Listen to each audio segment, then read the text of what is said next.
જૈન સમાજમાં વર્ષી તપના પારણાનું અનેરું મહત્વ રહ્યું છે। વર્ષી તપ એટલે 400 દિવસની આ તપસ્યા હોય છે, જેમાં શ્રાવક શ્રાવિકાઓ દ્વારા આ 400 દિવસમાં એક ઉપવાસ, એક બિયાસણા તેમજ આંબેલ કરીને કરવાનું હોય છે।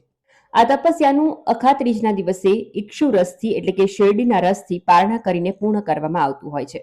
પવિત્ર તીર્થ નગરી પાલિતાણામાં અખાત્રીજને લઈને વર્ષી તપના પારણા માટે તપસ્યાર્થીઓ પાલિતાણા ખાતે ઉમટી પડ્યા, જેમાં આજે શત્રુંજય મહાતીર્થ પાલિતાણામાં શ્રી વાવ પથક મિત્ર મંડળ દ્વારા ધર્મશાળામાં વર્ષી તપના તપસ્વીને પારણા નિમિત્તે ભવ્ય કાર્યક્રમનું આયોજન કરવામાં આવ્યું હતું।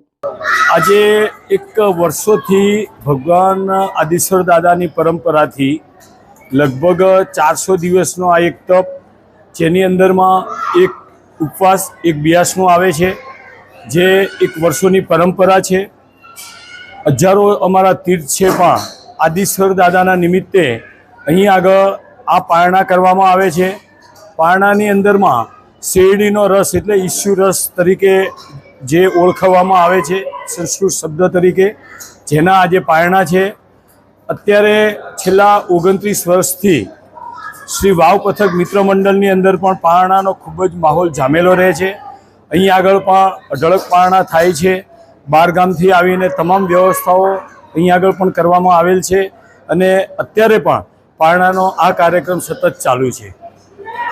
તપસ્યાર્થીઓએ વહેલી સવારે શેત્રુંજય ગિરિરાજની યાત્રા કરી શ્રી આદેશ્વર ભગવાનના દર્શન કર્યા હતા, અને ત્યારબાદ નીચે ઉતરીને વિધિવત ગુરુ ભગવાન અને આચાર્યની હાજરીમાં તપસ્વીઓએ પારણા કર્યા હતા, જેમાં પાલિતાણામાં અનેક જુદી જુદી ધર્મશાળાઓમાં પારણા નિમિત્તે અલગ અલગ કાર્યક્રમો યોજવામાં આવ્યા હતા। વર્ષી તપના પારણા કરાવવામાં સમસ્ત વાવ પથક ક્ષેત્રમણ મૂર્તિ પૂજક જૈન સંઘ પાલિતાણા આચાર્ય ઓમકારસુએ ધર્મોધ્યાન, એની અંદર છેલ્લા 29 વર્ષથી અમે વર્ષી તપના પારણા કરાવીએ છીએ। સમસ્ત વાવ પથકના કોઈ પણ પરિવાર ભારતભરમાં ગમે તે હોય એમને પારણું કરવા માટે અમે અહીં આમંત્રણ આપીએ છીએ, અને જે પરિવારો અહીં પારણા કરવા માટે આવે છે એની તમામ વ્યવસ્થા શ્રી સમાજ દ્વારા, પાલિતાણા સંઘ દ્વારા કરવામાં આવે છે। વર્ષી તપ કરતા દરેક તપસ્યાર્થીઓની ઈચ્છા હોય છે કે તેઓનું પારણું પાલિતાણાના પાવન શત્રુંજય ગિરિરાજની ગોદમાં અને દાદા આદેશ્વર ભગવાનની સમક્ષ થાય। તેની પાછળ તપસ્યાર્થી એ શ્રી આદેશ્વર પ્રભુની તેમના પર અસીમ કૃપા માની હતી।